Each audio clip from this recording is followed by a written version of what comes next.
So, I mean, the Trudeau government, though, they've been on the ropes for over a year. Polls have been abysmal, and it appears nothing's going to turn them around. So, changing the leader of their party, I mean, it could improve their fortunes. It worked for the Democratic Party south of the border, but Trudeau appears to be stubbornly unwilling to step aside no matter how unpopular he becomes.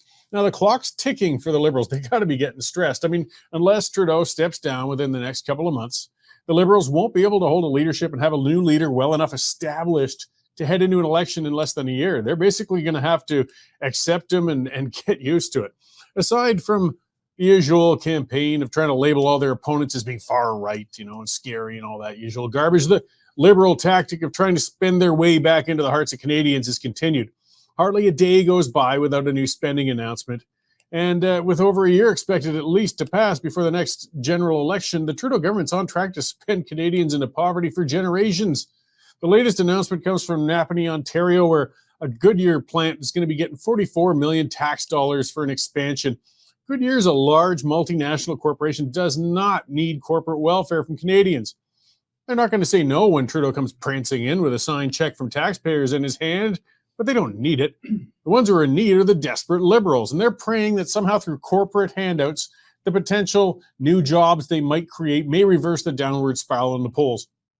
Hasn't worked yet, but they're still doggedly trying, and it's pretty easy to do when you're writing checks with somebody else's checkbook.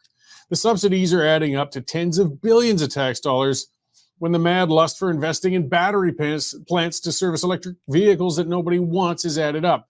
While automakers are backing off from EV targets and cutting production, Canadians are having their tax dollars poured into companies with a mandate to supply EV manufacturing.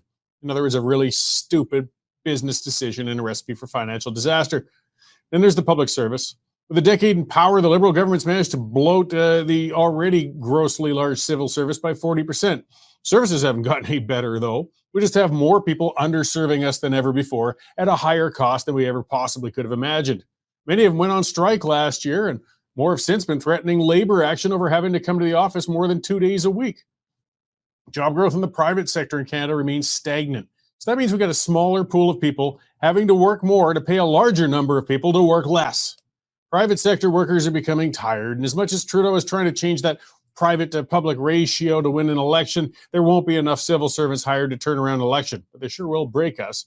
Trudeau's partnership with Singh's NDP is costing a fortune too. I mean, come on, nationalized dental services, daycare services, lunchroom services, pharmacare services, they're adding up to more billions of dollars that we can ill afford.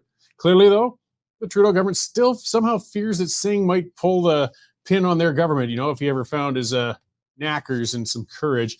Singh's as happy as he's ever going to be, and if he tries to, he tries to talk tough now and then, but he's not going to go into an election. He doesn't want to go there any more than Trudeau does.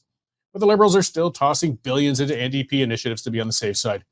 Trudeau's government used to at least to pretend they had a plan to reach a balanced budget one day, but they've tossed out those pretenses of fiscal responsibility and just now plan to increase the national debt indefinitely. Trudeau has realized that budgets don't balance themselves finally, but the problem is he doesn't care. Government spending just keeps rising with the debt. It's anticipated that the program spending is going to increase by another 18% by 28-29. If trends continue as they have. That estimate's going to keep growing as the announcements keep coming. The cost for servicing the debt's nearing $50 billion a year. Think about that. $50 billion a year in interest payments. It's flushing money down the toilet, and it's as much as the federal government spends on healthcare. Worst of all, it's the future generations who are going to be left with the bill. Trudeau, he's eventually going to be tossed from office. He's never soon enough. He'll retire on some private island, live out his life in luxury. Meanwhile, young Canadians are going to have years of austerity when budgets have to be cut and taxes have to be risen when the nation hits the inevitable fiscal wall. Trudeau is the most irresponsible, selfish prime minister in Canadian history. He has no qualms about indebting generations in a desperate attempt to remain in power.